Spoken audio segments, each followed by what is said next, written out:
Okay, welcome everyone to The Deep Dive. We're jumping straight in today with a topic that honestly seems to be really shaking things up in online learning. Hmm. You've shared a really interesting set of sources, articles, some research data notes, and they all seem to point towards this big shift, the rise, maybe even the explosion of microcourses. So think of this session as, well, your shortcut through all that material. Our job here is to unpack what these things actually are, why they're popping up everywhere now, and crucially, what it all means for you, for how you might learn or pick up new skills from here on out. We're boiling down the key takeaways from everything you sent over. Yeah, and it's striking how the sources don't just label it a trend. They actually call it a seismic shift. That's a strong term. Seismic shift, yeah. It really frames it as this fundamental move away from, the older style, those long, sometimes pretty daunting online courses towards something quite different, a real change in the online education space. Okay, seismic shift. Let's dig into that. The materials definitely contrast the old way, right? Those big commitments, 40-hour courses, sometimes more, that felt like signing up for a part-time job almost. Months of work, potentially. Exactly, months. Now compare that to these micro courses. The sources are clear. These are like sprints, not marathons. Laser focused, built to give you, well, maximum impact, maximum value, but really quickly. And there's this one stat that keeps coming up in the material you shared, and it sort of explains why this is happening. It's completion rates. Yes, the big one. The big one. Traditional courses, notoriously low, right? Often, what, below 20% completion? But micro courses, the numbers cited are like up to 85%. Huge difference. It's a massive gap. And that seems to be the core problem these micro courses are solving. The old way, it just wasn't working for most learners. They weren't finishing. Precisely.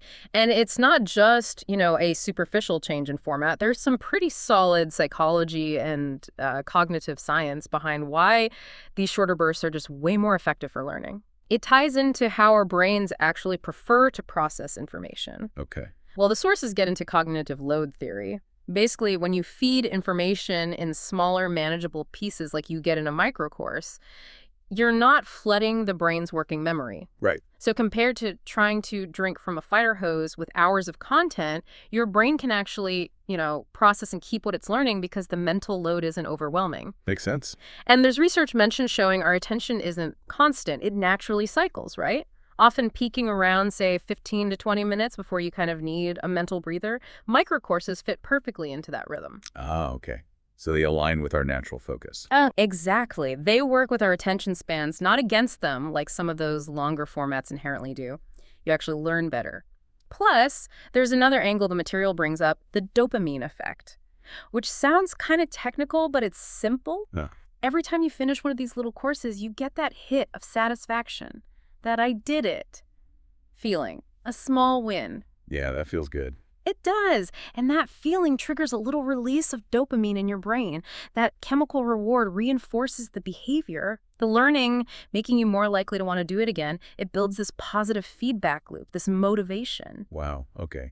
That psychological angle, Yeah. it really connects directly to, well, just the reality of trying to learn anything today, doesn't it? The sources mention this idea of time poverty. Very relatable. Totally. I mean, who really has a clear 4-hour block or 6 hours to just sit down and dedicate to a traditional online course with work, family, life? Feels almost impossible sometimes. A real luxury. Yeah, finding that uninterrupted time is tough. So that's where these micro courses just slot in perfectly, right? They're designed for those gaps, that 20 minutes over lunch, maybe on the commute if you take transit, or just, half an hour in the evening. Fits into the cracks of the day. Exactly. They make learning feel achievable within the everyday chaos instead of demanding this huge time commitment that you probably don't have.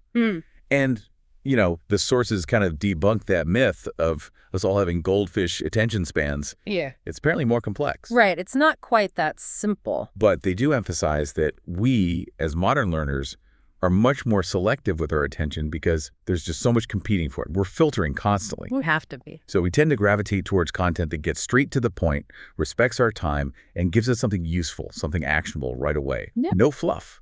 Micro courses seem tailor-made for that demand. Absolutely. And shifting focus a bit from the learner to the business side, the sources build a really strong case for why companies and course creators are embracing this too. It's not just altruism. Okay, the economics of it. Yeah. We talked about those completion rates jumping, maybe from less than 20% up to 70, 85%. For a platform or a business offering training, that's huge. Means people are actually getting value. Exactly. Learners are actually finishing, actually gaining the skill. That leads to better outcomes, happier customers, people who feel they got their money's worth or their time's worth. Right. And the revenue angle is interesting, like the material points out. It seems counterintuitive, but breaking a big $200 course into maybe 5 $40 micro courses can actually increase revenue. How so? Well, learners might balk at the $200 upfront, especially if they doubt they'll finish. But they're often much more willing to pay $40 for a focused chunk they know they can complete and get immediate value from. The perceived value for the time and money invested feels better. They might end up buying several. Ah, okay. Lower barrier to entry for each purchase. Precisely. And then think about production. Making one of those massive traditional courses, that's a huge undertaking. Months of work, big investment. Yeah, tons of resources. Micro courses. Much faster to create. Creators can be way more agile. They can test an idea with a small course, get feedback, tweak it, see what the market actually wants, and respond quickly. That speed is essential, especially in tech or other fields that change fast. That makes a lot of sense. Faster iteration. And the examples in the sources are pretty compelling. Like Google's internal G2G program stands for Googler to Googler. Okay. They have peers, teaching peers in these short, often just 15-minute sessions, and they report much higher engagement than with longer, formal training modules. 15 minutes. Wow. Yeah. Then you look at platforms like LinkedIn Learning. Their data apparently shows the sweet spot for popular courses is around 30 to 45 minutes total. Uh-huh. And individual lessons, rarely over 10 minutes. They even found learners are like 3 times more likely to finish a course if the whole thing is under an hour. 3 times? That's significant. It really is. And on places like Skillshare or Udemy, which are very skill-focused, the successful courses tend to hover around that 25, 35-minute mark, teaching one specific practical thing you can use right away. So it seems like this convergence of what learners need, what works for the brain, and what makes business sense. But what about the tech? What's enabling this shift? The sources must touch on that. Oh, absolutely. Technology is a huge driver here. Yeah. The material definitely points to things like AI tools for course creation. That's a big one. Mm-hmm. You're seeing platforms like AI Course Creator mentioned in the notes that help subject matter experts, people who know their stuff, but maybe aren't instructional designers or video pros to actually get their knowledge out there. Democratizing creation, essentially. Right. The AI can help with structuring the content, maybe drafting scripts, generating visuals. It lowers that technical hurdle significantly so experts can focus on the actual expertise. Makes it much more accessible to produce content. Definitely. Yeah. And then there's the obvious one, mobile. Yeah. Microlearning is just, well, perfect for phones. Made for mobile. You can knock out a lesson while you're waiting for coffee, on the bus, wherever. Turns that dead time into learning time. Yeah, learning on the go. And the platforms themselves are getting smarter too, right? Yeah. The sources mention adaptive learning. Systems that track your progress, see where you're struggling maybe, and then adjust the content or suggest what micro lesson to tackle next. Personalization, yeah. Tailoring the path. It makes the whole process feel more efficient and keeps you engaged because it feels relevant to you. Right. And for anyone listening who's actually thinking about creating these kinds of courses, the sources had some really practical advice on making them effective, because just being short isn't enough. Good point. It has to work. Yeah, it has to actually teach something effectively in that short window. They mentioned a framework, SCAR. Does that ring a bell from the notes? SCAR, yeah, I saw that. Break it down. Okay, so SCARF is an acronym for the key elements. S is for a specific objective.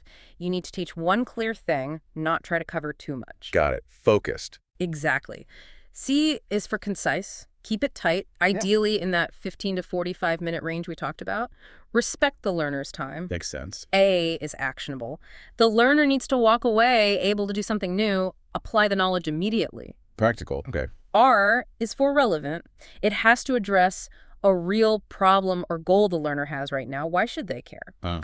And F is focused. Stick to that one specific topic. Avoid tangents or scope creep that makes it bloated. Specific, concise, actionable, relevant, focused. SCAR-ARF. Okay, that's useful. Yeah, it's a good checklist. And for structuring the actual content within that time, the material suggested thinking like a storyteller, using a simple 3-act structure. Interesting, like a movie. Kind of. Act 1 is the setup, maybe just 5–10% of your time. You introduce the problem, state the specific objective, what the learner will gain, hook them in. Okay, the hook. Act 2 is the confrontation. That's the bulk of it, 80–85%. This is where you deliver the core information, the how-to, the examples, the main teaching points. That's meat of it. Right. And Act 3 is the resolution. Again, short, maybe 5–10%. This is about summarizing the key takeaway and giving very clear next steps. How do they implement this? What should they do now? Setup, confrontation, resolution. Simple but effective structure. Okay, so that framework helps make them effective. But, no big change happens without some pushback or challenges. What did the sources say were the potential downsides or criticisms of microlearning? That's a fair question. The sources definitely address some concerns. Yeah, the big one seems to be about depth, right? If it's short, is it automatically shallow? Are you sacrificing real understanding? That's the classic criticism. But the material argues pretty strongly that it doesn't have to be shallow. It's not about giving a shallow overview of a huge topic. It's about providing targeted depth on a very specific, narrow topic. You can actually go quite deep on one small thing in, say, 30 minutes if the content is well curated and focused. It's strategic depth, not comprehensive breadth. Okay, so depth through focus, not breadth. Exactly. Another challenge mentioned is continuity. If you're breaking down a really big subject into lots of little micro courses, how do you make sure they flow logically? Right, how do they connect? It requires careful planning. Each piece needs to work on its own, but also fit into a larger pathway or sequence so learners can build knowledge progressively without getting lost. That instructional design is key. It's a good architect behind the series. Definitely. And the last big challenge highlighted is quality control. As it gets easier and faster to make these things, especially with AI tools. Yeah, the floodgates could open. Right. How do you ensure quality? Just because it's short and easy to produce doesn't mean it's actually good or educationally sound. The sources stress the need for things like peer review, learner feedback, and constant refinement to maintain standards. So easier creation means quality assurance becomes even more important. Crucial. Otherwise, you just end up with a lot of short, bad courses. Looking further out, the sources sketched out a pretty interesting vision for where this is all heading, how learning might look in the future. Okay, the crystal ball time. Sort of. They see learning becoming way more personalized. Think AI not just helping create courses, but recommending the perfect micro-lesson for you based on your job, your skills gap, your goals, even how you learn best. Tailored recommendations. Yeah. And this idea of just-in-time learning really takes off. You hit a problem at work, you need to know how to do one specific thing. And you can instantly access a 5-minute micro lesson that shows you exactly what to do right when you need it. Learning becomes integrated into the workflow. Like a performance support tool almost. Exactly. And they also see more community-driven learning. Experts inside companies or online communities easily sharing their niche knowledge through these bite-sized formats. Peer-to-peer sharing gets amplified. Interesting. So less reliant on top-down formal training. Potentially, yeah. And this obviously feeds into the whole creator economy trend. Micro courses are lowering the barrier for skilled professionals, maybe people who never saw themselves as teachers, to actually share their expertise and create income streams. Opens up teaching to more people. Definitely. And it lets them test ideas fast. Put out a short course on a niche topic, see if people bite. Less risk than spending 6 months on a magnum opus nobody wants. Rapid validation, yeah. Plus, the format is generally easier to translate or adapt for different regions, so it supports both global reach and local relevance more easily. And this change, it's not just about how we learn, is it? The sources suggested it also changes how we should measure success. It's got to be more than just ticking a box saying completed. Absolutely. Moving beyond just completion rates is critical. Yeah, the materials talked about looking at things like skill application. Are people actually using what they learned on the job or in their projects? That's the real test, isn't it? Totally. And learner satisfaction, obviously. But also maybe metrics like time to competency. How quickly does this help someone get proficient? And what's the actual real-world impact? Did it help them get a promotion, solve a business problem? Right. Measuring the actual outcome. And some early research mentioned in the sources hints that because these courses are so focused and actionable, they might actually lead to higher rates of people implementing the knowledge compared to longer, more theoretical courses. That makes intuitive sense. Easier to act on a small, concrete piece of advice. Exactly. And for educators or businesses thinking about making this shift, the sources offered some practical strategies. Like if you have existing long So courses, you adapt. start by looking for the minimum viable lessons within that content. Right. What are the core concepts, the absolute essential takeaways that could stand alone as a valuable microcourse? Slice it up strategically, Find the nuggets. find the nuggets, and think about building interconnected learning ecosystems, not just random micro lessons, but pathways that guide learners towards bigger skills or competencies. Weaving them together. Right, and constantly use learner feedback to iterate and improve. That agility is key. Ultimately, the sources argue this approach gives creators and businesses a real competitive edge. You get valuable content to market faster, especially important in rapidly changing fields. Speed to market. Yeah. There's less risk involved, both for the creator putting in the effort and the learner investing time and money.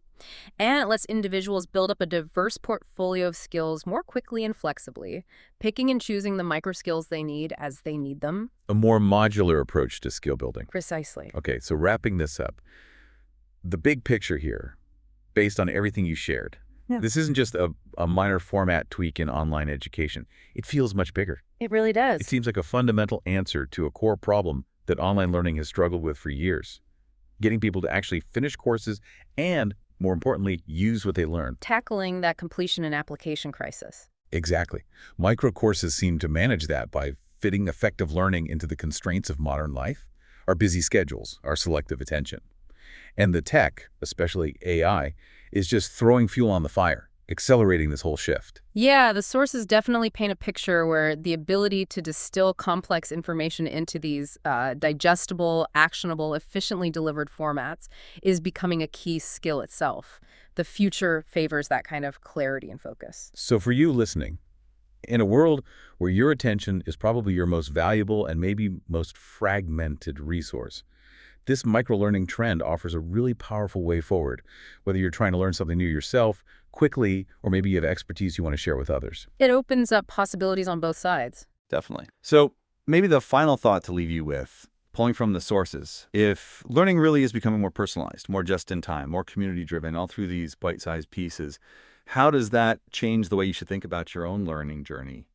How do you plan for skill development in the long run in a world potentially built on micro steps? Something to think about.